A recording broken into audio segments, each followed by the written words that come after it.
बघा, या पुण्यामध्ये तुम्ही ब्राह्मण समाजाचं नाव घेतलं. ब्राह्मण समाज हा हुशार आहे आणि प्रत्येक वेळेला तो निर्णायक मतदान करत असतो. तो कुठल्याही एका पक्षाचं काम करत नाही. हा जो त्यांना लागलेला जो हे डाग आहे, हा ठपका आहे, हा ठपका नाही आहे. ते कार्यकर्ता बघून मतदान करतात. मी गेली 25-30 वर्ष कसबा विधानसभेत निवडणुका लढवतोय आणि ब्राह्मण समाज कायम माझ्या पाठीशी राहिला. शेवटी त्याला एक कार्यकर्ता करतो आणि जवळचा माणूस करतो. हाकेला आवाज कोण देणार आहे? तर दंगेकर कधीही देऊ शकतो हे त्यांना माहिती आहे. त्यामुळे ब्राह्मण समाज कधी एका पक्षाच्या पाठीशी राहिला नाही हे माझं मत आहे. कारण माझ्या निवडणुकीचं तुम्ही कुठल्याही ब्राह्मण समाजाचे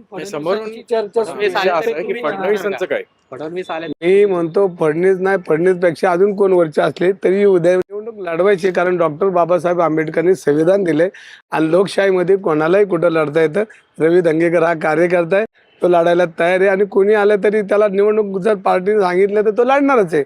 आणि मी निवडणूक लढवताना कोणाला घाबरत नाही. आपण बघितलंय, कारण घाबरणं आपल्या डिक्शनरीत नाही, आपल्या रक्तात नाही. कारण आपण प्रभू रामचंद्राचे वंशज आहेत. आपण शेवटी आपण क्षत्रिय आहोत. त्यामुळे लढणं आपल्या रक्तात नाही.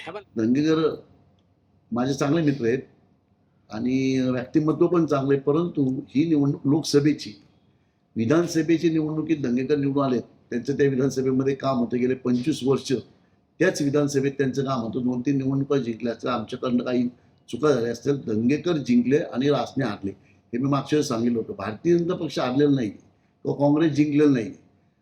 एक विधानसभेची निवडणूक, जे कोणी लोकसभेला इच्छुक होतं त्याची विधानसभेची निवडणूक विधानसभेपुरत्या असतात. ते लोकसभेमध्ये पूर्ण साई मतदारसंघात जाळं निर्माण करणं हे एवढं सोपं नसतं.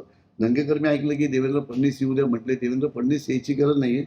आमच्या भारतीय जनता पक्षामध्ये देवेंद्र फडणवीसांचे काही कार्यकर्ते माझ्यासारखे तेवढे पण दंगेकरांना खूप होतील असं मला वाटतंय.